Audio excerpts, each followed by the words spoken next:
and thank you so much for joining us here on our talk about empathy. I'm joined by the two wonderful Jared and Travis Masters.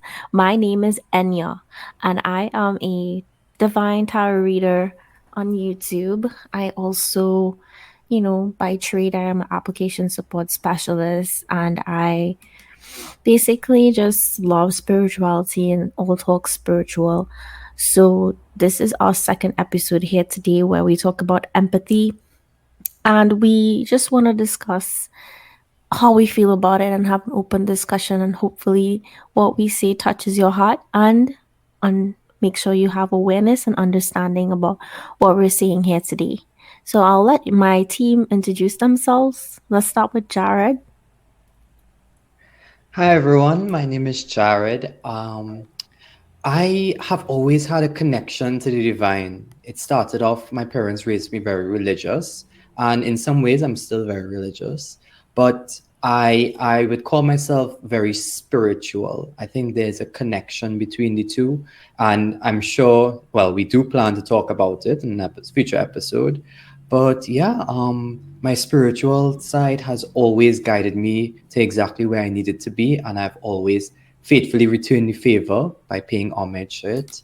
I've used it to discover so much about myself, my friends, other people, and it has served me well. And I'm sure anybody else can attest to that, that it's served them well. So, yeah, that's about it for me. Thanks, Anya. Yeah, and what about you, Travis? Hey guys, hi, I'm Travis. I'm an empath, starseed, introvert, queer, many things, but all different forms of black sheep. It sounds fancy, but it really is just, I don't know how to say it, but just being, trying to navigate life really and truly. For me, that's the terms I found to kind of find any resonance with, and these terms kind of help me understand more about myself, being also highly sensitive and how that works. So I'm just here to kind of share my experiences, and I hope you guys enjoy. Awesome. That was wonderful. Yes, guys, thank you so much for joining us today and having this chat with empathy. So, I just want to begin by saying one thing we were discussing before this talk is that empathy is there are two types in my opinion. There's self empathy, sorry, self, and then there's empathy for others. I would say self empathy is paying attention to your boundaries, your needs is something that was stressed a lot, and just being empathetic and gentle with yourself. And then obviously empathy towards others would have been the same, where you respect just not your boundaries and your feelings and stuff like that, but you respect the boundaries and feelings of another person, of your fellow human beings that are inhabiting this earth with you. And a lot of people will my first talking point would be if empathy is good or bad. And coming from someone like myself who grew up 100% empathetic, like I grew up with empathy as like a second nature thing to my being. I think there's a saying that they say you make that your main personality. I think I did that. I think I made empathy the main character, the main theme of my personality. And honestly, it I think too much of a good thing. It's not good. And I did not enjoy it. It actually made me into a person that was a little bit, I think, where toxic parts of empathy, where I was over people pleasing, a lot of people pleasing, and I would ignore my needs. I would ignore my boundaries and I would ignore my feelings. And that's where it became toxic because I never really paid attention and gave empathy to myself. I always felt like empathy was strictly supposed to be an external thing that you project onto others. So, or feel for others. I didn't know that you can hold space and feel empathy for yourself. So that's came my first question: is empathy good or bad? And before we had this chat, I was more leaning on the side of I think empathy is bad because it could make a person too much of it, at least too much of it could make a person turn into something that could be taken advantage of and then in turn have a lot of pain and suffering at the end of the day. So we will dive more into that as this conversation flows. But yeah, guys, do you think empathy is good or bad? So I'll go first. So this is coming from myself, who I used to identify as an empath. I used to really believe that I was empathetic. But I believe also that the reason why I stopped identifying as that is just that I think at one point in my life, I started to become a little bit selfish. And it's because I realized exactly what you're discussing, Enya, in that I just started to put everybody's needs ahead of my own because I had this people pleasing tendency. And in a lot of regards, I still have that. But I stopped identifying as an empath because the more I put myself and identified my own needs, the more I stopped just completely giving everybody um, the my time, energy, and effort, and started investing it in other areas as well. And yeah, I think I have a lot of it to owe to the pandemic, isolating a lot of us. I started to look more inwardly and focus on my own needs. So right now, um, I would say that empathy, as with everything else, is neither good nor bad. It just is something, it depends on the situation and it depends on the balance levels. I think Yeah. that too much empathy is a bad thing. Um, but I think everybody should have some measure of empathy in them. And in that regard, I consider it a good thing. So, Okay. yeah. So you do acknowledge to some extent that they could have too much empathy. I just want to, before I go on to your point of view, Travis, I just want to read out a definition of what empathy is so we can kind of know what this word means and why we're discussing it. Empathy is Greek. It's Greek origin from pathos, meaning feeling, and it has to do with feelings and emotions. So the definition of it by dictionary here on Oxford Dictionary definition is empathy is a noun. It's the ability to understand and share the feelings of another. So hence the reason why we mean like by that definition alone have a tendency to think that empathy has to just do with feelings for another person and besides yourself, which is fine to think that. However, I just took it up a notch and I said in the beginning of my introduction that I think it's important to have self empathy. And I think that there's a such thing as two types, which is self and having feelings, having the ability to understand and share feelings of another person. I think empathy is more than just that. The word itself, just a definition, because as I said, I lived it. And I feel like it is just more along the lines of having a balance, like everything is. So, Travis, do you think empathy is good or bad? And yeah, I love everything you said there. You raised so much points. Actually, want you guys to give some more inputs. I think it's both. It's both. Is it okay if we start with the bad first? Because they mentioned a lot of stuff there on the, Of um, course, yeah, we can yeah, definitely discuss that. and it was is so many ways, guys, that we experience empathy towards others or ourselves, which is bad. I wanna know, some of the things you mentioned were, like the toxic stuff from empathy. Is it okay Mhm. if you kind of make just kind of hash it out here? The ways in which empathy for self or others is bad. Yeah, I can definitely get into that a bit. And it requires me to be a little bit vulnerable. So, sharing life experiences and stuff like that. Growing up, I think I had that skill or that natural ability to feel what others and understand what others are feeling.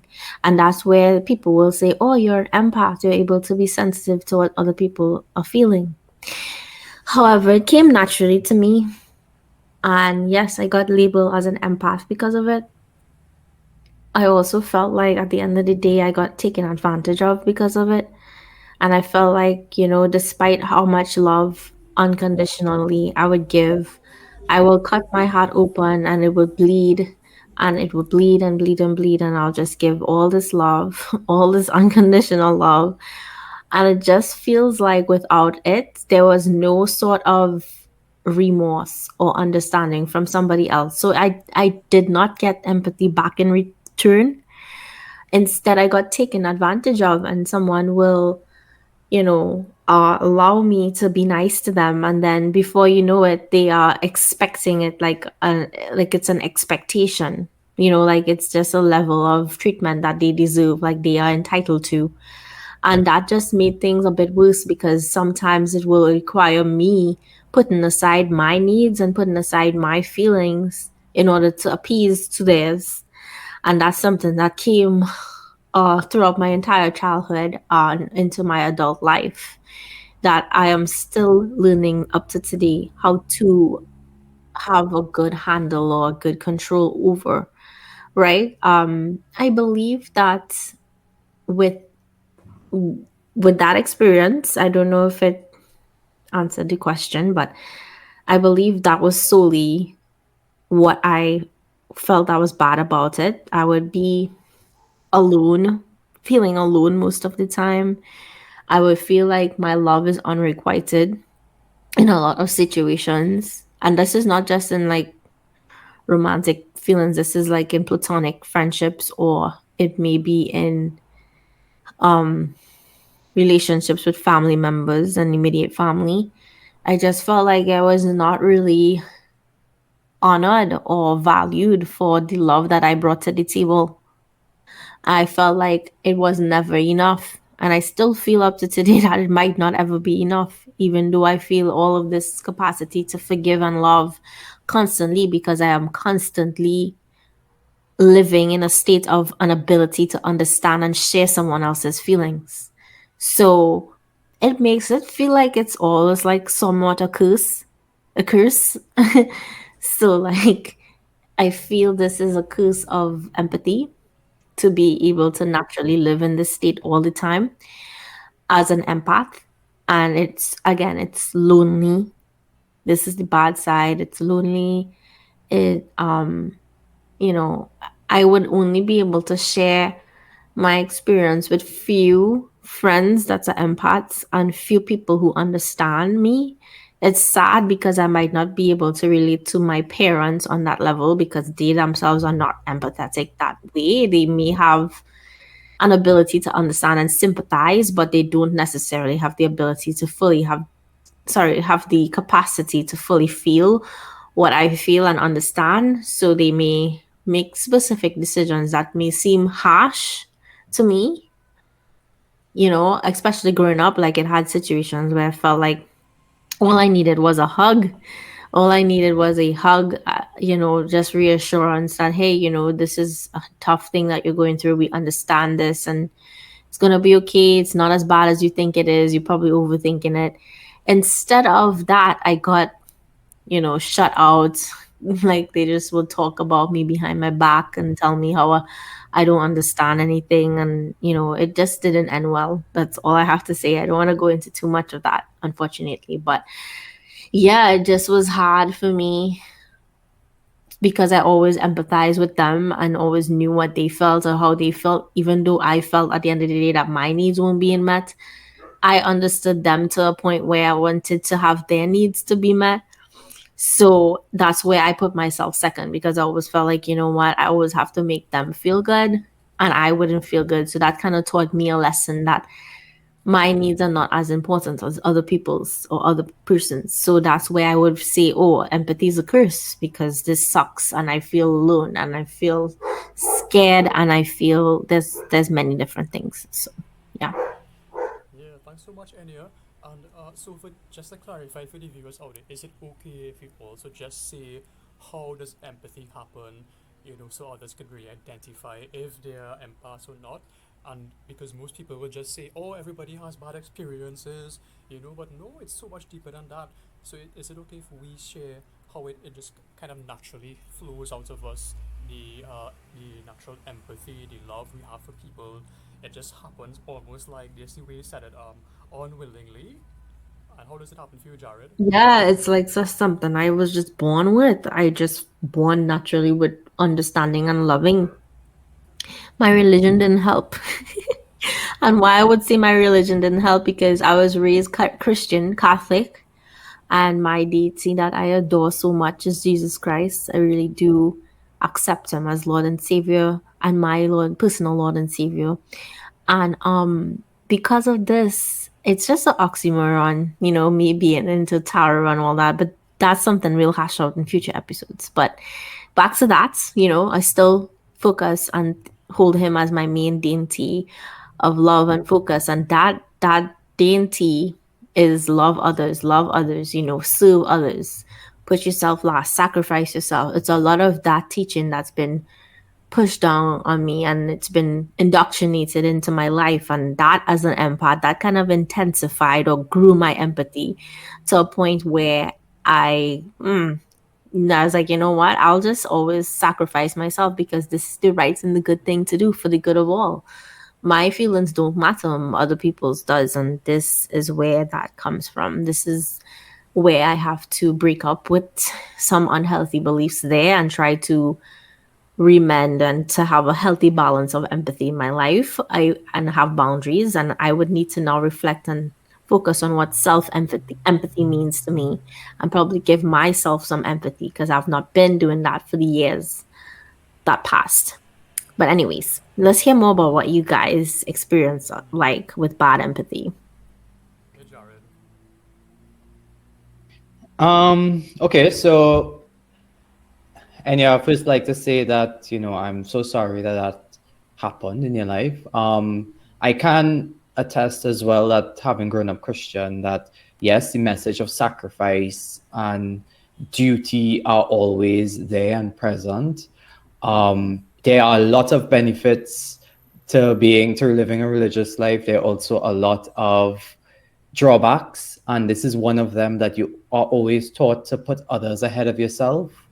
Um, so my struggles with when I was, an empath, is just that I would get into conversations and I would feel, it's like a real feeling of, if somebody's throat is so absorbed with emotion because they want to sob, my throat would instantly start to ache and pain and hurt, and like my eyes would sort of well up with tears, and I would just be feeling everything this person is feeling.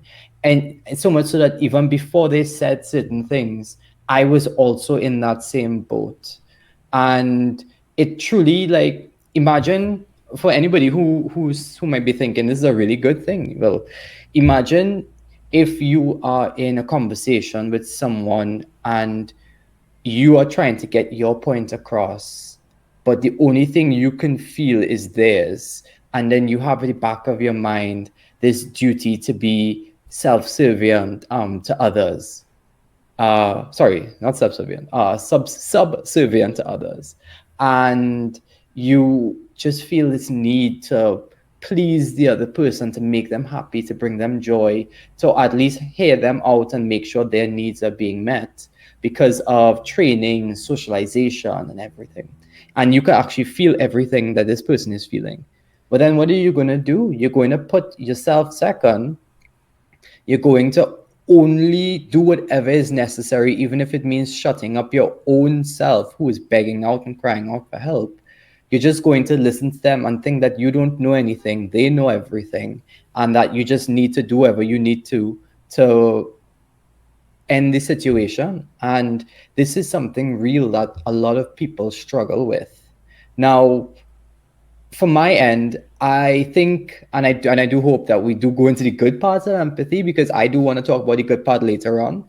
But this is some of the struggles I think and why a balance is necessary. But Travis, I'm interested to hear your side of it. Thanks. Yeah, I just felt like we all had so much to say there on the topic. Um, yeah, I'm thinking like this empathy is wildly well.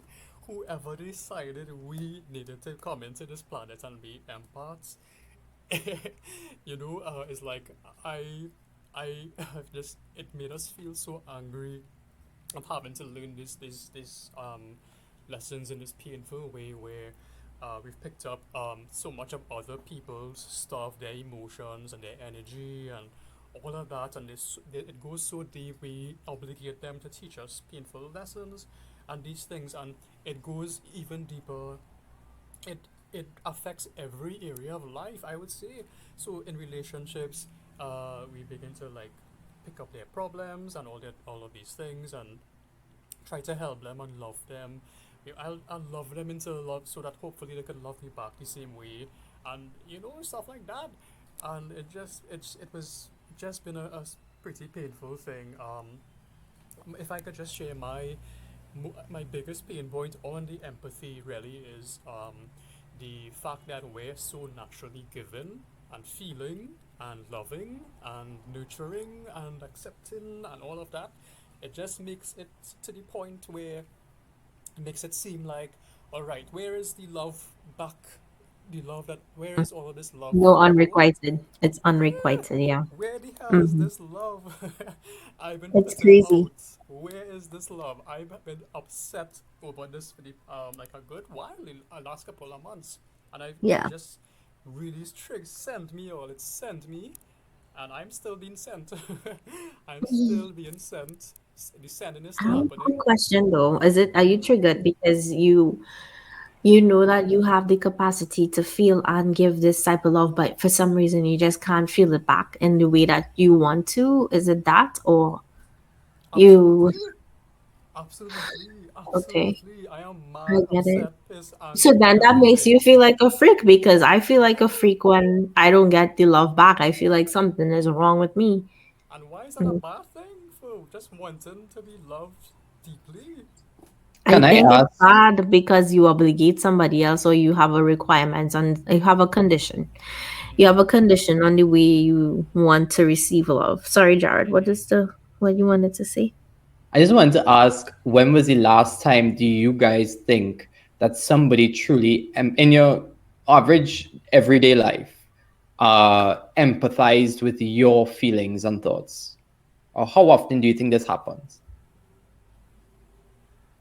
I just say not enough to be a 1,000% honest. Just because, for me, I'll just say for me, I need to people to reach these deep places within me consistently. Just because I am always there, that's my problem. I'm always there, always at 100. It really is really challenging to dial down and just be at a 50 or a 20. That is the hardest part. So it's like I always kind of as you guys said, expect people to meet me there and be in this deep ocean with me, and it's like people can't even swim. so so how about you, Enya? I feel blessed enough that in my current relationship, I feel understood and I feel that love. I do feel like my partner has the capacity to understand me on an empathetic level, and I do feel that love and support there. So, what was that? Sorry, sorry, guys. That really threw me off, but yeah, that was funny. Okay, Awesome. let me calm down. What was that? Yeah, you're good to have the mics on. So here they are. There's the noise. Sorry, guys. I hope that's okay for my listeners. I But love it. yeah, no, that just Excuse me, guys.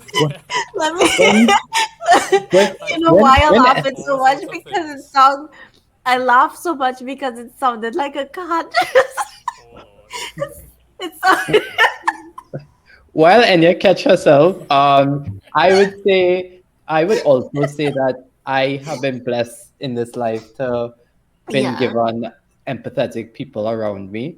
On an average everyday basis, I would say if I talk to, let's just say, 10 people in one day, I would honestly say one and a half to two people, I think, actually Oh no, try that's to hear me definitely not out. my situation. Yeah, well, I mean, I think it's around that. But I would, One to that's why, two, 1 out of 10, you said, that's a lot of instances where you can get people to empathize with you on a daily basis. That's a I lot, think I think so, because I think that, the older I get, the more I try to surround myself with people who are like that. right? Um, I think the challenging part is being able to call people out and tell them, look, you need to hear me out because I feel like my needs aren't being met. And it's the fear of they might not understand, they might get defensive, but you still need to assert yourself. And I think that that is something that I struggle with because of my people pleasing tendencies. But I think Mhm. that the people who I did not feel attuned to me, I started to be around a lot less and started to only be around Oh, people so who, you kind of physically take control there and like put boundaries down energetically where you separated yourself from people who that's the difference between you and me. I have not done that. And that's why in my situation, I just feel like majority of people that I come across just like unfortunately I look at them, and I feel like they just take, take, take. I feel like I'm surrounded by takers. But I just really wanna get my joke out without laughing. It sounded like a car slapped slapped Travis. It sounded like a car came and just slapped him Wow. and then drove off. That is what it sounded like. I did not know what that was. But if I you think guys it's go back done and listen slapping to it, people out here. you got slapped by a car, Travis. You just did. Anyway, all right. Back There to was no the. empathy there. There was no I'm empathy in sorry. that situation for me there. A car slapped me, and I just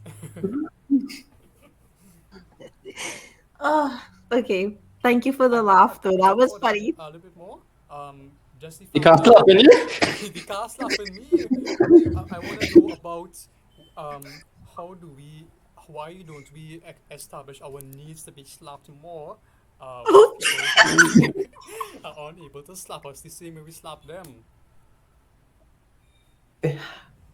I think, um, you oh do yeah, with yeah, this you one, go first. Jared, and I'll say something after. Okay, so I'll try to make my point as brief as possible. That I think for me, the difficult part is that, we think we're given a gift when you're empathetic, and you think that it is your job because, in certain circles, we believe that the world is in so much pain right now. And we, as light workers, are given a gift to bring light to the world. And we take it upon ourselves and our responsibility. And light workers aren't just, like theta healers or Reiki practitioners. They're religious people as well who try to evangelize and spread God's message and word and try to do good. We do think that it's our job to do this. And I think some people like to take advantage of it knowingly and unknowingly. So they think that, oh, this person is a really good listener, or this person always makes me feel better. But when they always, as Anya said, just take and take and don't give in return, you yourself could feel very drained at the end of the day if you're an empath and a listener. So you are giving your energy away to people, but it's not being reciprocated. And that's where a lot of relationships that I have seen, there's always, I think, a person who gives more and a person who takes more. And I think that that's why effective communication and reciprocation, something that we are going to cover in a future podcast. I know we always say this, but I think that it is so important because one person just ends up feeling a lot more drained than the other. And it has to do with attachment styles. The the giver sometimes is giving because they think that that's the value they bring in the relationship. But Codependency. Mm-hmm. yeah, exactly. It's codependency. And Mm-hmm. like I think we develop codependent relationships with other people in our lives as well, even like a friend, a colleague from work, a friend from school or work, or in, I think that we think that this person is in so much pain, and it's our responsibility to, help them through. But there's a limit, as with everything else, there's a limit. Yeah, so I want to know because for me, I find this in my relationships now, my friendships now, where I just find people just either don't have the capacity to uh, reciprocate this level of empathy, that I find that to be a problem now, and I've been really hashing this out how to go around that, if I should mention it, but I just didn't feel like they have the capacity to do it, and I just felt like Um, I spent my whole day yesterday like thinking about this and hashing this out and just kind of wondering, do these people, I just feel like whenever I begin to share my depth, it's just too much for them. It's too intense. So I'm here to bring the extremities of empathy, right? I'm here to share the depth of it is so heavy, right? It's so much. Most people just can't handle it, and I just feel like whenever I share my stuff, it makes them uncomfortable. It triggers them one. It makes them uncomfortable too, right? And it just makes them feel like whenever we hang out, it's always depressing, even though there's a range in the experience. They just don't like that I bring this. This is how I feel. That I bring all this depth and these deep emotions, and it's just too much for them. Most people, I think, would like to live on the lighter end of life, where life is mhm. just Yeah. a fun game, a party, a lime, whatever it is. And it just, we don't get that option. We don't get to opt out as easily to these extremities of these energies which are Mhm. present on the planet.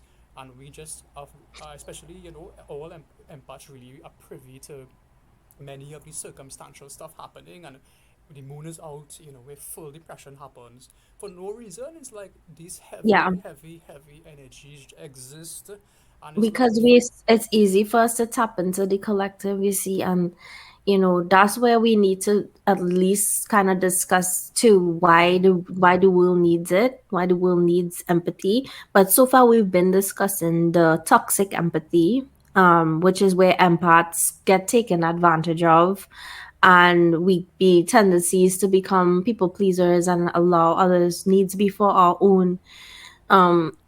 And as you said, in terms of opting out, like we can't just opt out unless some empaths did get some skill develop and was able to turn it off. Like the meme, turn it off, and like they could just turn the emotions off. And I think it depends on the astrological sign and moon as well. You would be able to tune out better than and become numb, so you could do that, but it doesn't feel good sometimes because you're kind of blocking yourself off from connecting is what you're supposed to be here to do. But what happens, is that light gets consumed by darkness, or does darkness illuminate light? That's something you have to look. It's all about perspective, because if you are the only light in a room full of darkness, it will seem like if the darkness consume you to the point where your light goes out, that means you can have every negative experience that happened to you as an empath. It cause you to become numb and non-empathetic and upset with the world, which is something I could empathize with you with, because I feel like that too. I'm like, I don't want to be an empath. I don't want to feel like this all the time because it sucks. But um now you need to know, instead of letting the darkness consume your light, that you are illuminating the darkness. So you will now tell those same set friends, hey, I know that right now the trend is not to feel and think about others, but it is kind of cool once in a while if you think about somebody else besides just you, or surface level things. Like kindness is something that goes hand in hand with empathy, and we need more kind people in this world. We need more kind people in leadership roles, and we need more empathetic people in leadership roles, making key core decisions for this world. Because a lot of things going on here in this world, that's a whole different topic again. And we keep saying that because we want you guys to listen to future podcasts. But that is empath is needed in this world. Empathy is needed, because I feel like if we had more key personnel in specific positions, I'm talking billionaires, I'm talking trillionaires, I'm talking people who in power play positions that are empaths, I don't think the world would be the same. I think we might have more resources available to people who actually need help and stuff like that, instead of making things as difficult as it is. I don't think we would be paying as much taxes as we do. I think a lot of things will come free, like because it could be afforded, and a more abundance will be introduced to the lives of others instead of a scarcity mindset. And because scarcity and lack comes from greed, remember that. So yeah, I think the world needs empathy, and I don't think that you should allow toxic empathy to allow your light to go out and get consumed by the darkness. I think you need to like introduce and allow other people to show you that feeling. And I think how you can do that is by showing yourself empathy. And the reason why you've had a hard time feeling and receiving empathy is because you just haven't been showing it to yourself, and the universe by law wouldn't show that to you because you have not been, practicing it on yourself by law of attraction kind of thing. So And yeah. yeah, before we start to go down that rabbit hole, because I know that that could lead to a whole different discussion, I just wanted to answer Travis's one of his points, um, because I think that, and this is something, the reason why I want to answer is because I think this is something a lot of people suffer with and experience in their life, in that they want to talk to the people around them because they themselves feel like nobody in their life tries to get to know them or understand them, and that so many people around them just want to take, and the second they say, okay, well, can you hear my stuff now, they either look to leave or say that we're being too much, or that they feel that we are being toxic or that we're depressing and they want to stop hanging out with us. And I think that this is something that a lot of people are encountering right now. And it comes back to that 1 to 2 out of 10 ratio again. In that, even anyone I said that, you said that that's a lot of people. But I think that, is it so bad to demand that in the relationships you have around you? Because I encounter different people, and the older I get, once again, the older I get, the less I start accepting nonsense from certain people. So the second I hang out with somebody and I see that there's nothing really, like, it's going to sound really bad, but hear me out, there's nothing really to gain from that relationship, because I feel like I reach a point in time I have enough friends. I don't really need to fight up for more relationships. So I'll go out and try out and talk to different people. But if I can't see that these people are going to add value to my life, then what is the point in keeping them around? So that, is it that I'm just trying to say that I have more and more friends? No, I have enough. I have enough people that meet my needs and whose needs I try to meet. If I start to add on to that list and they don't help me achieve my goals, or we don't have interesting conversations that push, my limits and my knowledge and challenge me in good ways, and they aren't fulfilling my needs, then what value are they serving? I don't need to be out very often and be very busy with people who don't have time for me, or don't want to listen to me.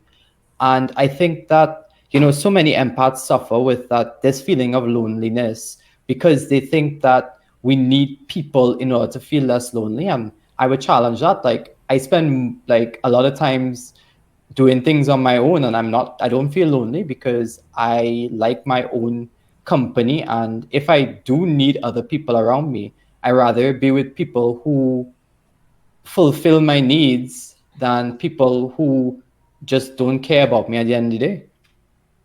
So yeah, I just one more sentence just to answer Travis's question. I would be, Travis, if you think that these friends of yours don't care to help you, like, I would just cut them out. I would just be like, sorry, I need people. I need to be around people who can hear me out and value me as a friend and a person, not just a therapist. So Yeah, yes, I know. but it's not that they don't care. It's that they actually are the sweetest souls ever. But I just don't think we'll come to the good part about empathy and being us. because we just have this range and this depth and we the ability to go through it and come out at the end of the tunnel a bit much faster. But most people just they can't handle it, so it's not that they don't care, but they can't handle it. Some I feel. Yeah, because it gets to the point where you're just suffering. It's suffering at the end of the day. It's suffering, like literally. And only empaths will know what I mean when I said that because it does not feel good, you know? And then, yeah, well, I hope that in our meditation at the end, we can do some kind of way we can try to shield ourselves with, for, at least for the empathetic people who, because I think the meditation is focused on people who want to feel more empathy, but we should also do a little something where we protect or guard people who feel that and, like, protect them in some way, form, or the other. Because I was about to say, with what Jared was saying, is that to add to that, I don't think you have a fear of being alone, Travis. I think what our problem is, you and I, is that we miss or we not attending to our needs and our giving ourselves enough attention. And then we expect it from somebody else. So if we constantly doing something, like you see, Jared is attentive enough about himself where he knows this is not serving me, this is blah blah blah, I need to do this instead. We're not paying attention to that to some extent, and that's where that's missing. That's the equation that's missing, where we put, at least energetically, the equation energetically to attract that type of connections. We probably need to be putting or pouring more into ourselves. And yes, a certain boundaries, meaning that, hey, if this person is definitely not serving me in a specific way, you lessen the amount of interactions you have with them. And and that's it. You tend to, like, leave your time free to do more of what makes you feel better and what fills you up as a person. Yeah, I so agree so much. It really helped me to come home there to the real lesson involved in being overly empathic as we are, because it really is a hard time being having all these emotions and then trying to obligate people or reach out to anybody out there who's available to kind of help to feel this out and love us, and especially when we chose the wrong partners who just don't have any, they just make us feel even worse. Um, it kind of comes to this point where it makes us feel even worse, and we just really and truly at some point in our lives, I would say learning to get the self empathy, yes, but I would also say getting the right help, the right support is so immensely powerful. So I guess we'll come to that. I wanted to share too before we move on to the good stuff. Um, just another thing around like I like my I demand I almost demand and need, like, require this so much, I find it so powerful. But it's just that my biggest peeve in people who I don't know what you guys' biggest pet peeve is in people. Mine is people who are like lack empathy, are really selfish. I find them to be really selfish and self-absorbed. So I honestly don't know how to relate it to people like that.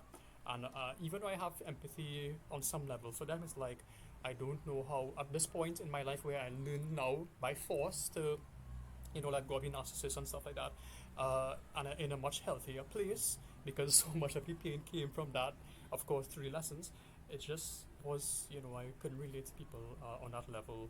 That was something I wanted to share, and I guess we'll move on now to the good parts in how we learn to I come know, home. Travis.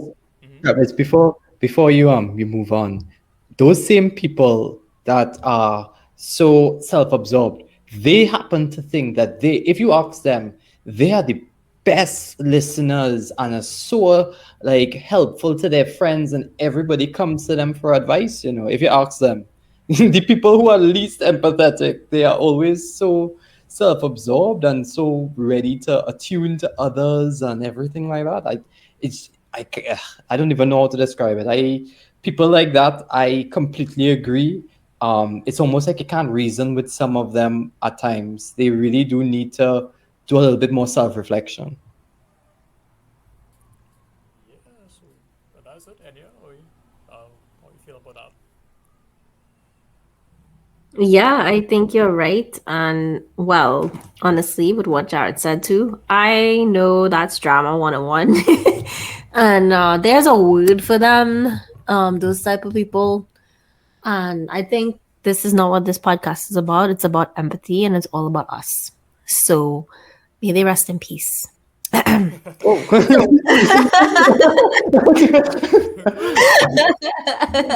Can I, but Anya, can I have the honor of introducing the good stuff? Because I have a really exciting one. yes, of Yes, course. please. Yes. Take it away. So the first thing I want to label this the power of listening without judgment, right? And this is for anybody who has a question along the lines of, I struggle with being empathetic to others, and I would like to practice more empathy. And this is something, don't get me wrong, I am by no means any expert on this aspect. The listening without judgment. I am a practitioner of this side of things. I try to do it more and more as time goes on, but it is very, very difficult, especially, when being raised with certain biases. And I think that is something that is a work in progress. And I'm going to share a little bit about me to introduce the power of listening without judgment. I think that as time goes on, I've always became that's the kind of oxymoron always became. But I have tried more and more because I had a people pleasing tendency to listen to what others were saying and try to help them so that they would remain close to me and they would remain my friend, right? And they would like me. And I thought that this will cause, people to want to be my friend and want to stick around and want to validate my need for attention and love and affection and those sort of things. And I realized that, as Travis was just saying, and this is why I was so enthusiastic to respond, in that those types of people, like, they would come and they would try to tell you all of their business and they would want you to listen. And you feel good because you feel like needed. You feel like this is my place. I'm a healer. I feel so good. But I feel like when I wanted them to listen to me, they would just respond. They would not actually listen to what I was saying. I almost felt like if I was to say, okay, pause, what did I just say? They would respond with something completely different, because I think some people, they just listen to give a response and they don't actually listen to what you're saying. And this is something I was actually starting to wonder if I did. That if I just, because I was listening with a certain level of judgment, I was just judging what they were saying and I would just look for something to pick up on and nitpick and then respond with that. And to me, the difference is when you listen without judgment, a couple things happen. Some people don't actually want any advice. Some people don't want you to fix their problems. All some people want is to have somebody to validate their feelings. If they're having a bad day at work or they had a bad experience on their way to go somewhere or in a grocery store or something like that, all they want is for somebody to listen and say, I am so sorry you went through that. That's all they want. And the power to listen without judgment will help you determine what the person needs. Because when you listen without judgment, you almost don this air that could determine, okay, how can I attune to this person's needs? And I would say, probably in my experience, about 20 to 30% of the time they actually want feedback, and they would actually say, can I have your advice on something? But 70 to 80% of the times they just want you to listen to them. And it is without judgment. Once again, you can not only know what they want and well, do whatever that it takes, but also it'll help you grow as a person. Because, for example, I feel like when we get in an argument with somebody else and we are the subject of the argument, so let's just say you're arguing with a friend or a partner, and they are talking about you. When you listen with judgment, in your both experience, and I want you all to chip in here, what is your first instinct when somebody calls you out on something? Enya, what's your first thought when somebody calls you out on something? Like if I'm talking about a problem and then they just accuse me or something like that. Yeah, yeah, or they are telling you about a problem that you did to them. Oh, that happened to me a lot actually. And what is your first response when they're calling you out? So because I'm an empath, I just was like, well, I guess this is okay. And yeah, well, I guess I was wrong. Yeah, that's right. Maybe I should have looked at it in that way. Right, That's great. my first response. So it takes away from what I truly felt about the situation, and it put my feelings that I really felt about the situation behind me. Okay. And Travis, what about your experience? Let's just say you're arguing with a friend or partner who is calling you out because you did something wrong. What is your first instinct to do in that regard? Yeah, well, is it okay if I ask for like a situation, because I want to know, did I really do something wrong? As an empath, we will feel that no matter if it's true or not, right? We will legit feel like we really did something wrong, and because we Okay. feel those feelings that they felt, and we will Mhm, really think that we did this to them. I felt that mhm. so many times people would just make it a We are horrible complete problem for terrible people. victims of gaslighting. We horrible. Yeah, Like we will Yeah, yeah. believe it because we Okay. we would have any think worse that, victims than empaths. oh crap. So we did something like maybe I'm looking at this wrong because we so want to put ourselves in multiple different shoes. Because it have like what? 19 different shoe sizes. I think it going up to size 19 or whatever. But we we want to fit in all of them. And I guess yes, you can't at the end of the day because your shoe size is your shoe size and you need to pay attention to that. But you want to make sure that you are inclusive to everybody and all feelings, and that always encompasses to putting yourself last, and that's toxic. That's why I think empathy is toxic sometimes. And I appreciated that question so much, Dar, because it's so true. We just take, for me, how this affects me is I just take their feelings personally. And when any slight projection of their energy towards me, I really begin to think it's me, it's my fault. I caused this. I did this to them, and our empathy really gets in the way of discerning their lessons and their stories and their experiences with our own. And that's was a huge lesson for me. I'm still learning this, to not take stuff too personally, because I really now know that it's really not about me.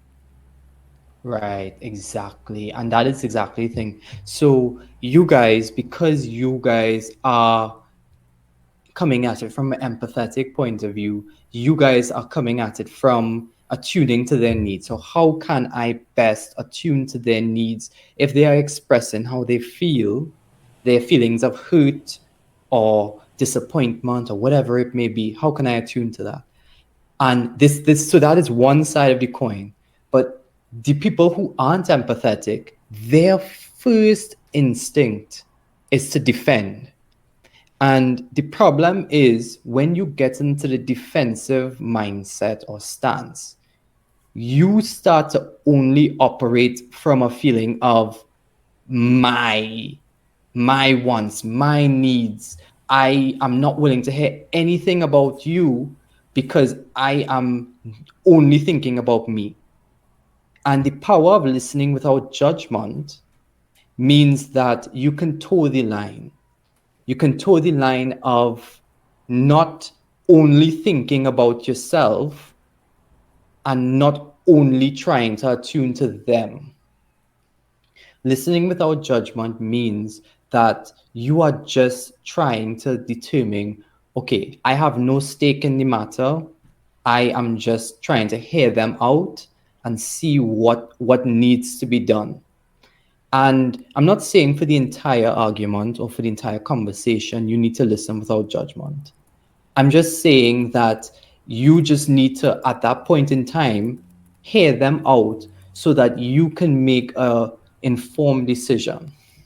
So this is something once again that I've struggled with because recently I every time I enter into an argument, my instinct of okay, but did I actually do that? Or did I what did I do in this instance? Okay, and I could feel that defensive side kicking up.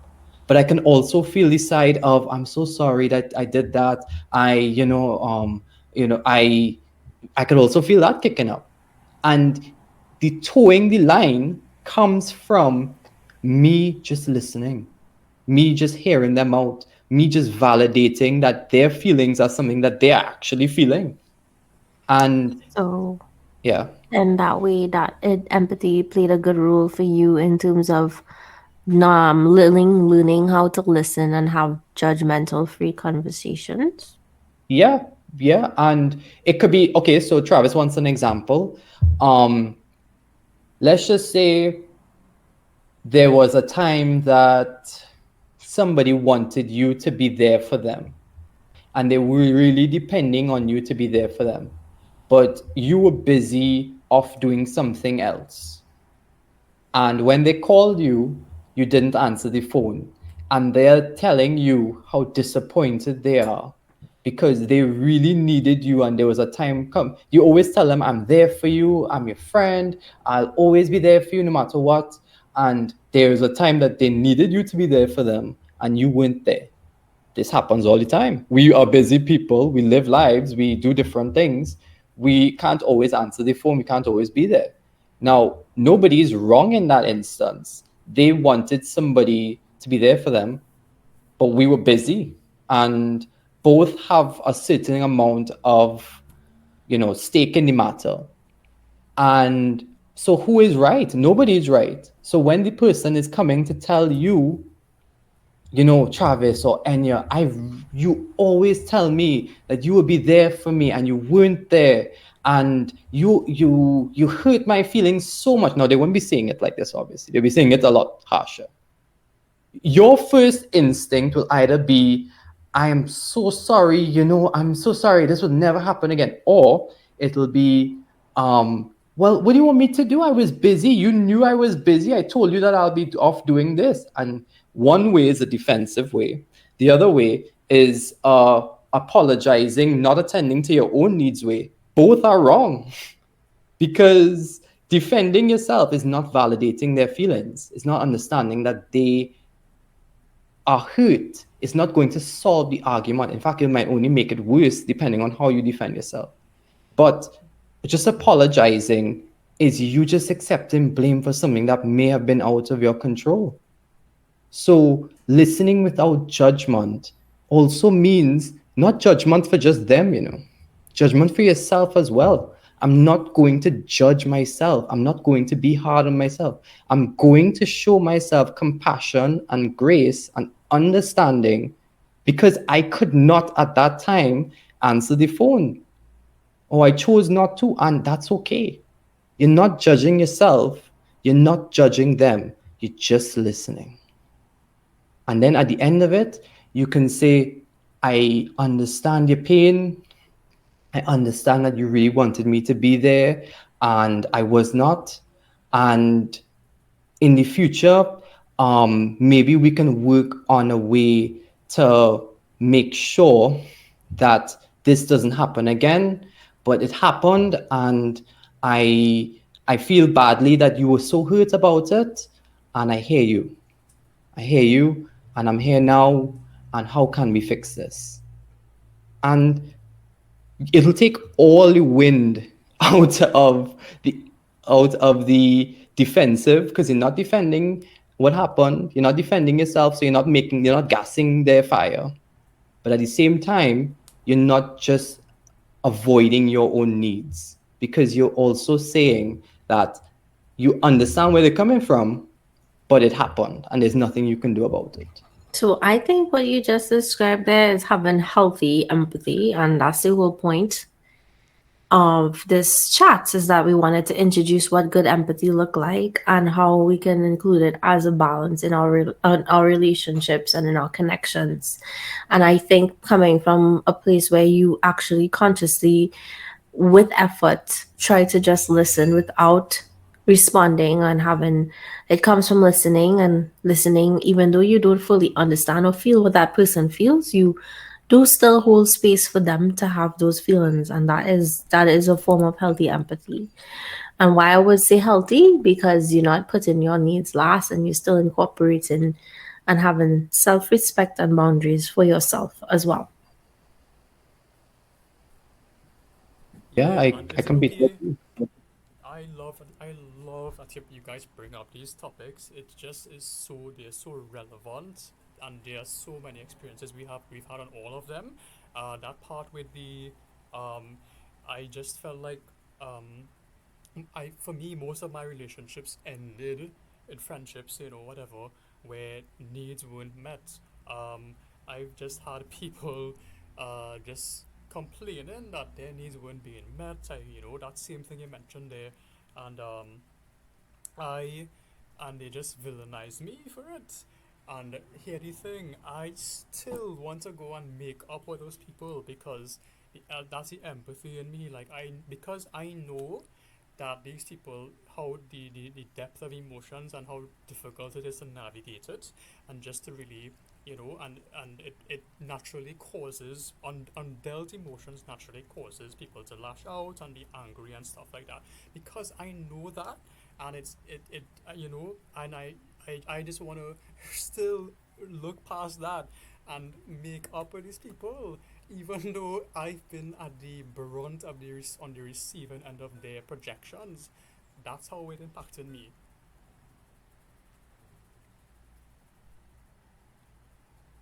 Yeah, But that's Travis, crazy. I think you needed to not ever want or seek validation from them in some form or the other, because they've disrespected you, and we need to learn that there is a line to be drawn when people disrespect you. And even though it's painful in itself to lose that relationship or lose that connection, I don't think you should ever reach out to you if somebody disrespected you. Allow them to reach out to you instead.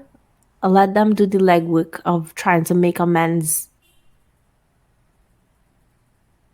Travis, can I just ask, in terms of them, you wanting to reach out to them, right?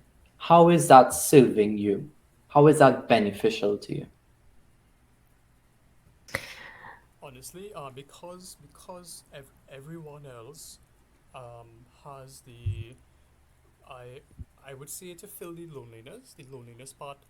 Number one reason, because it just is lonely out here. Being an empath is lonely out here. Spilling your tea on the table. is lo- um, I assume it's spilling tea there. No. um, and no one else like being able to relate to you, and just we subsidize our needs being met deeply with any kind of company. It doesn't matter, because company is company, and it's either that or the loneliness. And I know it will bring up the question, why can't I fill my own loneliness? It just is a lot to fill, and it does take a while naturally. um, but I do not think you have the obligation to fill that yourself, because there is something I came across on Facebook what Teal Swan said is when you have relational trauma, which is something we possibly have, you need it to be fulfilled by having healthy relationships. That's the only way we can actually heal. And that is why you so desperately seek that type of healthy connection like that there with somebody that would share a deeply intimate bond with you, because that's going to help heal that relational trauma. Or you're going to have somebody who said, oh, these are your needs, I will keep these needs safe, these are my needs, will you keep my needs safe? But I think I got cut off from the point that I was trying to say earlier before, is that you should allow people like that to come towards you. You don't ever chase after people like that. Don't ever look out to making amends or bridging amends. don't ever do that because they disrespected you first. So what you would do in the case like that is if they do reach out to you, however, and bridging that bridge and being like, all right, so yeah, I want to make things better, Travis. I'm sorry that I reacted that way. Then that is where you can exercise healthy empathy. Being like, yeah, I forgive you because I understand how you felt and I think the connection is mattered and worth it and whatever. But for now, if they disrespected you, you should never ever reach out to somebody first who's disrespected you. That's what I'm trying to say. They should reach out to you to make amends. Yeah, I agree so much, and it brings us into the place of what an empowered empath looks like. And yeah, I absolutely agree. But I want to say too that life isn't linear like that, where we just expect people to come to us. I mean, it does take some work and stuff. And how I see it is that it there are days, there are highs and lows of it, you know, and on the good days I'm able to fill my own cup and stuff and not have to rely on people. And on the shitty days, the crappy days, um, it's like I'm willing to like subsidize my own needs, sorry, substitute my own needs to just get my, you know, needs, any kind of presence to fill this empty place, even though they are not gonna hold space for me, they are not gonna give a crap about what I have to truly say and how I truly feel. You know, many of my days are like that, and I am just in this place now where I'm pretty fed up of it, and I'm doing the empowerment empath work to get to the point where you know, there's a lot less of that, you know, but it's been a journey, and that's why we're here sharing that. Yeah, of course. I get that. I was told recently that I was talking about I'll share this now. I don't know if I've shared it before, but I have a fear of rejection, right? Which is something I'm working on, and I'm so excited to talk about. I think it's the next episode, Travis, where we talk about fear of rejection and we talking about acceptance and worthiness, and I'm excited to get to that one. But I have a fear of rejection, and I was talking to somebody about it recently, and I was opening up, and the person told me very rightly so, and this is only something I realized after they told me, it is not my responsibility to fix your fear of rejection. And they were right. I thought that, having people around you, they are supposed to help you fix these things and help you work through these things. And yes, they could probably assist with you working through your own feelings, but each and every one of us have a certain obligation, responsibility to our own needs to initiate that work, to do the heavy lifting, to gives yourself some chance to think and talk. And you were saying about self-empathy, and I completely agree. I would probably more go along the lines of showing yourself compassion and grace, but I think that it comes with that. It comes with knowing that you have your own needs and you have to work on your needs constantly. And loneliness is something I think all of us have felt at some point in our life, and I think it is our obligation, if we do realize that, we talk about relational trauma, and we do have an obligation before we enter into certain types of relationships. We do have an obligation to make sure that we don't carry that baggage onto our next relationship. And I think that's why it is so important to always be in alignment with what I need. What are my feelings on this? And why am I getting so defensive? Is it why is it triggering me? Why am I having so much problems? Otherwise, you're just going to get in this loop where a lot of your issues you're having with certain people are because you are not fixing the issue. You may make the person feel better, or they may make you feel better in that moment, but if you cut a weed without taking out the root, it's just going to grow back stronger. It's going to keep coming back until you take out the root. So in theater, we call it digging. We realize that we can't just fix the surface level of the issue. We need to dig and get to the root, solve that root, and then that is only when healing will occur. Because long term, long lasting healing of ourselves comes from identifying what are my needs and attending to them. Otherwise, it's just going to keep happening over and over and over. And Travis, when I asked, how is that serving you? It was not to cast any judgment. I really wanted to, and you were right. You were right. You knew the answer. Um, and I think that this is something that all of us, every single person who's empathetic, that need to want people around us because we want to have our feelings be met. Like we want to not feel lonely. We don't want to feel like, we want people around us. We thrive on having people around us and having a good time and making sure everybody is having a good time around us. That's where we feel most at home. And yeah, we are social creatures, what can I say? But we have to dig the root. We have to attend to the root. However you attend to it, it's up to you, but we have to attend to it. We could attend by going to raves. Yeah. Just checking everything off the box. Social interaction, people around us, making sure everybody having a good time. Check. Become a DJ. That was just a joke. It was just me joking, But yeah, I agree with what you said, Jared. I think it's very important to include self-care when you are an empath and establishing your boundaries and making sure that your needs are met, because it's very easy to get thrown or throw yourself to the side or cast away. It's very easy to do that. And a lot of the time, empaths identify with being a victim of abuse and all kind of different stuff. But no, you're not a victim. If you're an empath, you're powerful and you are gifted and you have the capacity of having the most meaningfully deep, beautiful connections because you have that gift. And that's something that you should be proud of as an empath, and just learn how to manage your boundaries and your needs and your feelings well, and you should be all set.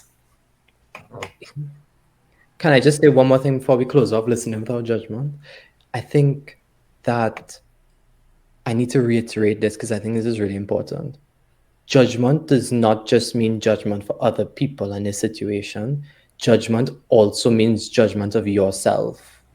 If you have done something that you feel guilty for in the past, or if you have done something that you share some amount of shame for it, I think if you really want to move forward and if you really want to be on that path for showing yourself compassion and showing yourself a little bit of grace, I think that in order to forgive yourself, you need to listen to your own inner self without judgment. It's extremely hard to do, probably even harder for some people than it is to listen to other people without judgment, but it's a necessity.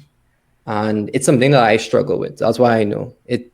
Listening to your own self without judgment, because if you fail, it's really hard not to blame yourself, especially if that's all you've ever known, being blamed for not being enough. But I think that it is something that you need to learn how to do, to forgive yourself, to show yourself compassion, to listen to your own self without judgment. And of course, listen to others as well. Yeah, I agree. So, and actually, I agree with the point on the rave. I have such a strong vision for the powerful lives empaths could live. It's not meant to be all suffering or victimness all the time. Even though it feels like that, there are potent points in our lives where it's meant to be a good, empowering thing. So, is it okay if we touch on more of that, or on what that could look like? Oh yeah.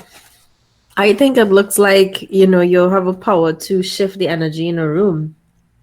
And a lot of people don't know this, but yeah, empaths do have the power to kind of manipulate where the energy goes. A lot of empaths sit around being powerless because again, there's this victim mentality, this victim mindset, and just like the analogy I had earlier in the chat where we was discussing um that being consumed by darkness, allowing your light to be dimmed because of all the darkness around you and bad things that happen in your life. But no, we have to realize that there's not just that. You can be the light in the darkness. You can illuminate that and you can push all the black darkness away because your light could shine and make illuminate through that. And that is becoming an empowered empath. That is embracing your true gift and using it to that's way that it kind of opens up the whole pattern for, hey, could empaths be manipulative? Yes, empathy could be manipulative at some point because they have a way of, but it's, I would say, it's not hard manipulation and it's not bad manipulation at the will of against someone else. I think it's soft manipulation where they help move things along. So you do have the power if you could reach to a point when you get to a place to raise the vibration of it, or like enjoy a party, you soak up all the good vibes of example or rave. You go there, you just feel everybody energy so hype, and then all of a sudden you feel super hype, so it magnifies the energy of the place by you becoming like reflecting back that energy out. So yeah, raves and doing fun things that make your energy blossom into something powerful, something that helps, being around good things, good energy, being around family that uplifts you and stuff like that is very, very important for an empath who's trying to become empowered.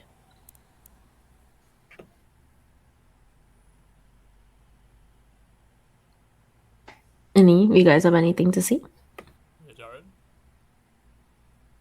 No, honestly, I think Enya said it all. Like, I completely agree with everything. I think, yeah, she hit the nail on the head there.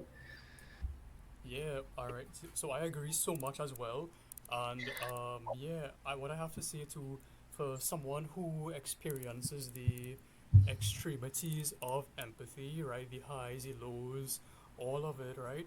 What I would say the lesson, what I really felt from it is somehow we kind of have to learn to live life in a much lighter way. Um, People said gratitude really helps, and I found that to be kind of annoying, to be honest, because um, at first, because it just is like life is feels it feels so intense, right? It feels so insanely intense.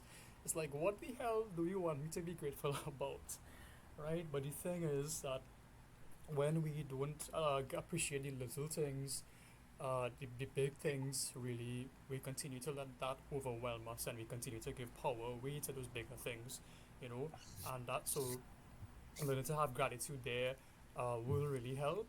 And yeah, and definitely reach out to coaches and stuff to help like us. Secondly, I would say that my last take on empathy is empathy will make or break your life. I really feel this is how powerful this topic is, and this ability, this emotion is, because what it does is we've gone through the hardships of it, right? We've gone through how difficult it is to take on the pain of the entire world and feel as though it was our fault, we were responsible for it. Here's a good thing now.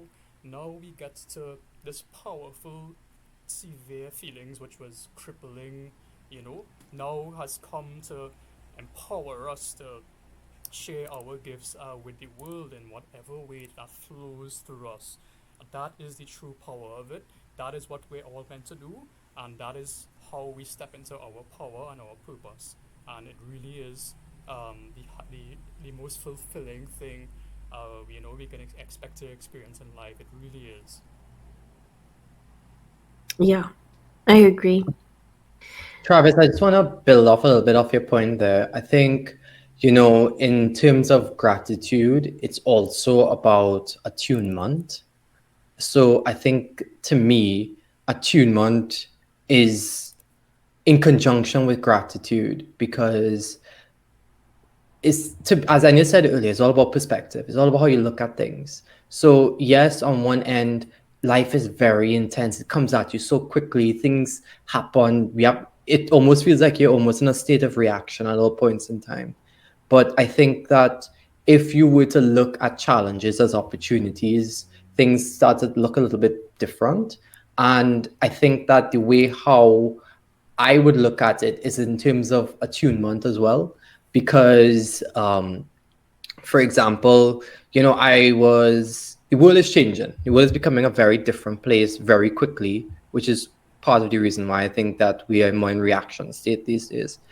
And things keep developing in different ways, people's mindsets are changing. People are becoming a lot more aware of their own needs and their wants. And even from a very young age. So I could imagine how difficult it is for some parents to navigate certain things, because for a lot of them, the way how they were raised is no longer applicable to how we want to raise the future generations. And this is where attunement to me comes in, and being empathetic with, let's just say, for parents to be empathetic with their children. And I was hearing somebody giving an example recently of their child wanting to become a YouTuber, because he sees that a lot of the people he follows becoming YouTubers, and doing things that they love, being very successful. And as a parent, your first thought might be, I want them to go down a route that they're going to be able to provide, and a safe route. I want them to finish school, because you hear so many success stories of people not finishing school and doing whatever.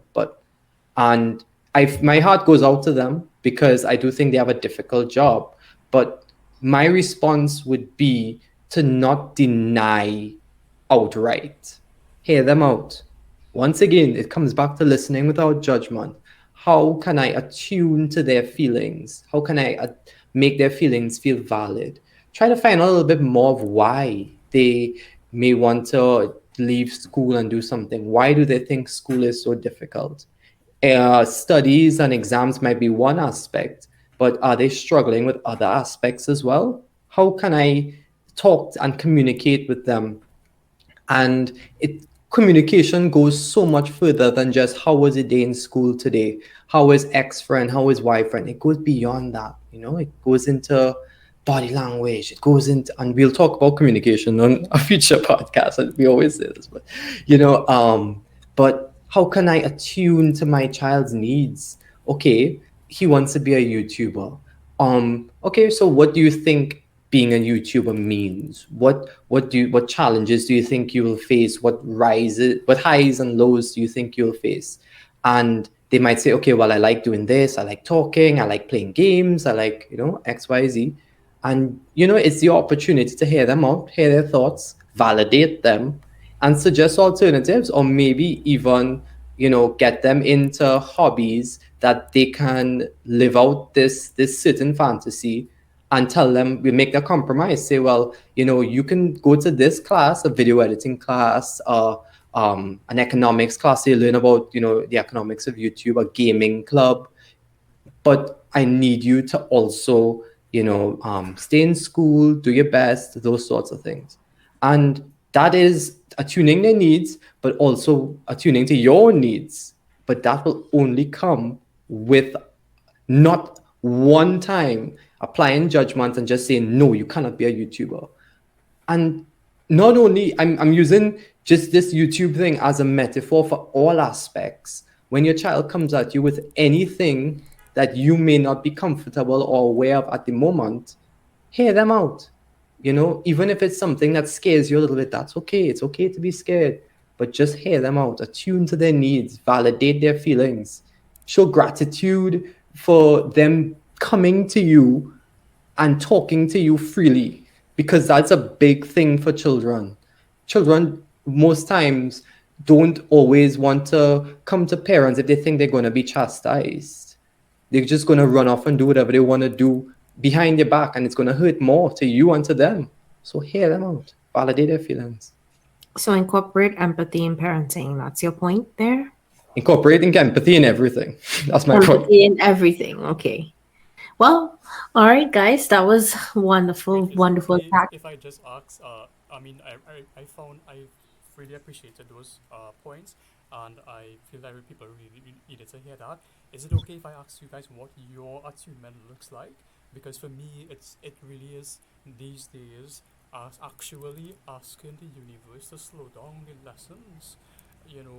Asking the universe to kind of, hey, I'm ready to take life now a lot more. I'm ready to take life a lot more easier, lighter, and I actually will appreciate if the lessons can kind of slow down, because I've been asking for these intense lessons subconsciously, and now it's been too much. I'm actually in this place where I want to slow down and appreciate life more, appreciate myself more, appreciate other people more, just because I've been missing out on them while holding on to the intensity of everything. So that's what my intensity looks like. Well, how about you guys?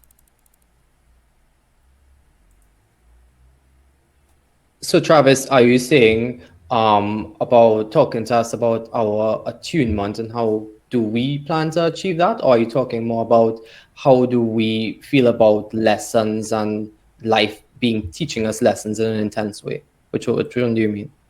Yeah, any way in which dealing with I guess it really is how you guys deal with the empathy, and you know for you what works best for you really.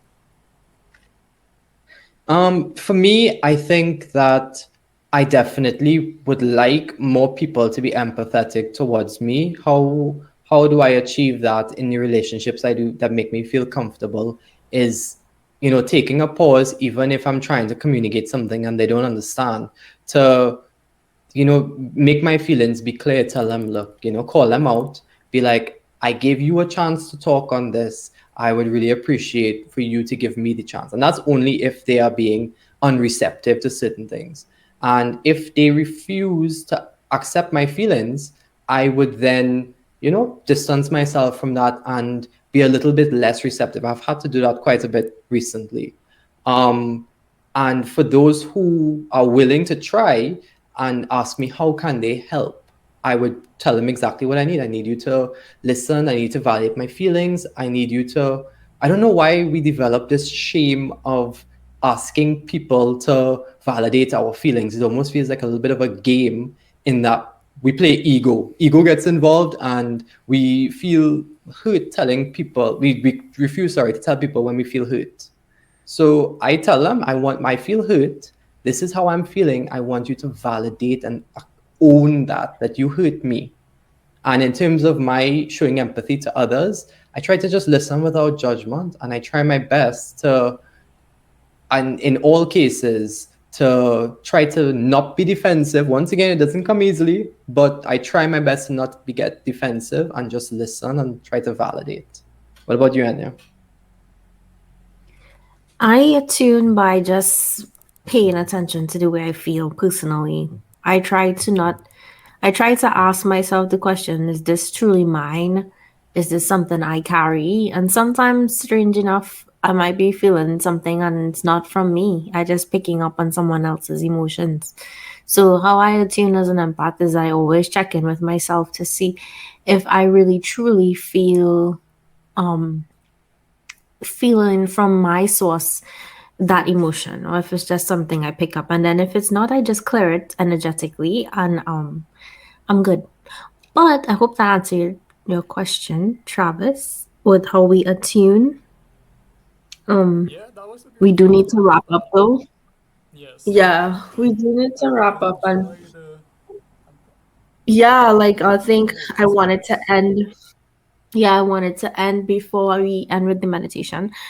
I wanted to just leave everybody with advice for people who are suffering from empathy. And then I look at it, so my notes had the typo and it had people suffering from empty. And I think that speaks to our friends that make us the victims as well. But I would say people suffering from empty, the advice would be try to step outside of yourself for a second, even though you might be diagnosed with a certain personality disorder and stuff like that, do try to put effort into becoming different or practicing or exercising it in some way, form, or the other. But try to do it from a genuine space, not from a space of just being that to be accepted to manipulate other people. That's for the people who are suffering from the emptiness. Now, for people who are suffering from empathy, right, I would advise that you guys slow down a bit and also try to disconnect some more. And how you do that is by paying attention to you, paying attention to how you feel and what you truly want, and if your needs are being met. That's just simple advice. I think the whole entire show would have been advice for you guys on how we handle and navigate through our empathy and our suffering of it. I hope that made sense to everybody who was listening yesterday. Thank you if you made it all the way down to the end. This is a very, very amazing thing that you did, and we all give you like a really big hug. And I hope you smash the like button if you did make it all the way here. Now, yeah, let's open up space and hold space for Jared's meditation, where he will just give us some healing with regards to this empathy topic, and yeah, we'll wrap it up after that. Jared, you want to take it away with the meditation? Yes, I'm happy to. So, people, I want you to. I know that people listen to this when doing different things, so it may not be possible for you to always close your eyes or to plant your feet firmly on the ground. But I just want you, this is the way, people do it, and that's for them. But I want you to just find a way that works for you. Whatever you need to create that safe space around you.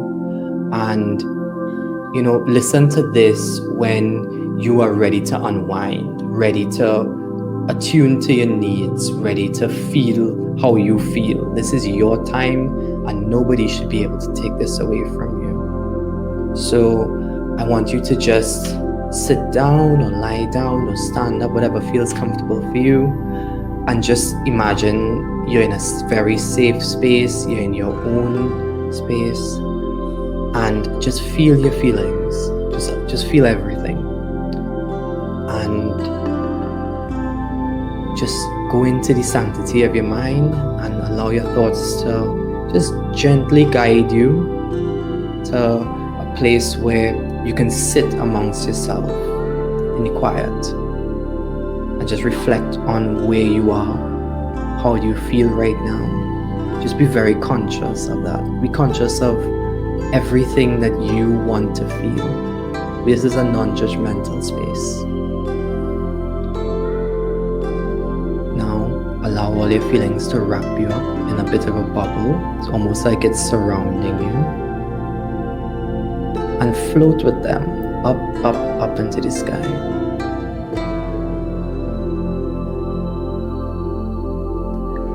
When you're floating, try to imagine a space that feels like home for you. A space that you may have had a memory that made you feel safe. A space that made you feel like you are okay to just be you, whatever that may mean for you. Whether you went on a hike somewhere and it's among nature, whether it's in the middle of a rainstorm that you picture that you feel at home, whether it's on a beach, just somewhere that you love. And just be with your thoughts. People think meditation has to mean one thing. It is wherever you go to relax and unwind and just be yourself. Now in your thought bubble, wherever you are in the world, I want you to just open up your mind. We're discussing empathy. Feel that compassion for yourself. Give yourself that space. Give yourself that love. When last did you take the time to love yourself? To show yourself compassion? You made a mistake. That's okay. We all make mistakes.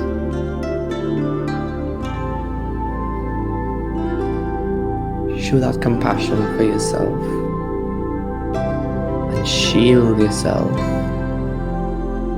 from the draining that you impose, other people's expectations that they impose on you. Your feelings are your feelings, and their expectations are not your problem. That's theirs. That's on them. You are only in charge of how you react and feel. So in those moments, give yourself compassion, shield yourself. Life is draining, and it's only gonna become more draining if you just continue to allow people to take your energy. So imagine like a little barrier going up around you when they can't reach you. Just put yourself in this safe space. This safe space belongs to you. This is yours.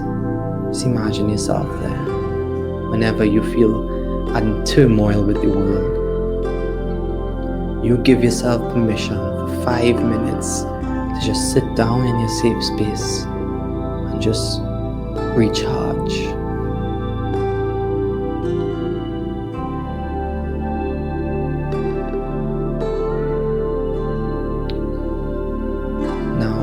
I want you to raise your hands up and ask the universe, whatever you may believe in,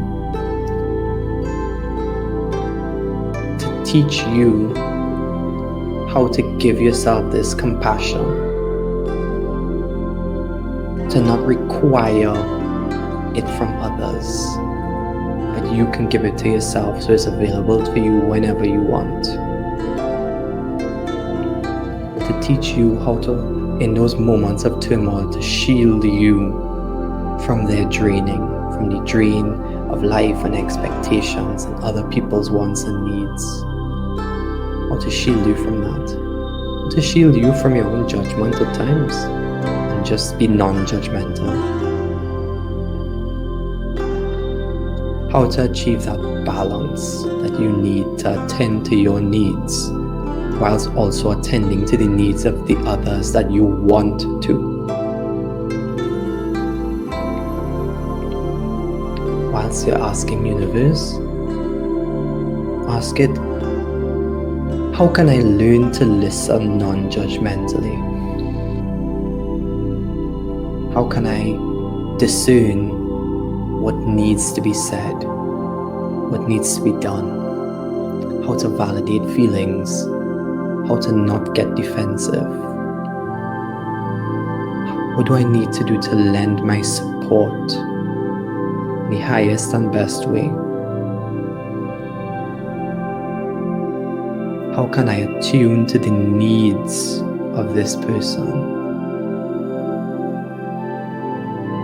How can I attune to my own needs? How can I balance and walk that line?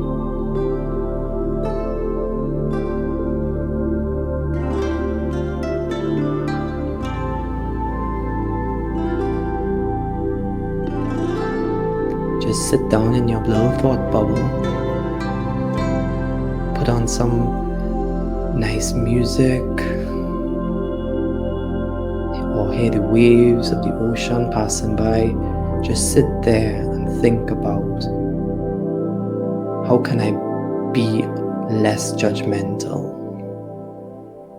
and attuned to needs of others and my own? This balance does not need to be 50-50. It needs to be whatever you need it to be. And don't let anybody force you into their way of thinking, because they are not you. They are not in your situation. They are not in control of your feelings. You are in control of your feelings. If you feel like you need to do something, even if society tells you that this is frowned upon, once it is legal, and I can't stress that enough, and you're not hurting anybody, once you're not hurting anybody and it's legal, you are entitled to feel how you feel.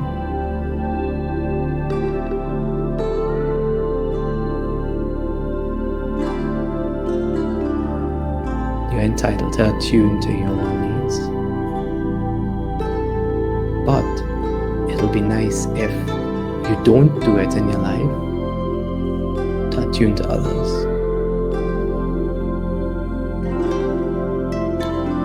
So universe, creator, source, God, Allah, whoever you may be asking for the power and the grace to learn from, please help us learn how to be more empathetic to others, how to show more compassion to ourselves,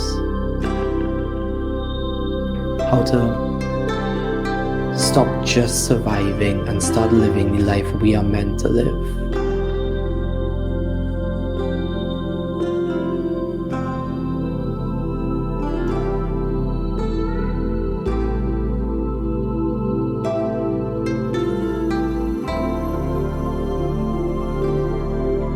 And most of us know the answer to these things. Most of us hear the answers from that energy of creation, but we refuse to listen to it for whatever reason. This is your opportunity to start listening to it at whatever pace you want to. Thank you. It is done, it is done, it is done, and so it is. Now, in your own free time, you can leave that thought bubble and come back into your own space and rejoin us. And just try to practice at least one of the things that we spoke about here today. One of the empowering or tuning or forms of healthy empathy. And don't forget to give yourself enough grace and compassion to do it at your own pace, whatever feels comfortable for you. And thank you so much, guys. I had a really, really good talk and time today. Thank you. That was wonderful. All right, guys. Travis, you want to say goodbyes? Yeah, thanks so much, Jared. I was so blissed out there. I had to lay down and to just receive so much. Thank you so much, guys. I really enjoyed it so much, and I enjoyed you guys just holding this space for me and for others, for all of us. I appreciate you guys so much. Okay, guys. See you guys in another episode. Have a good one. Rest of your time. Bye.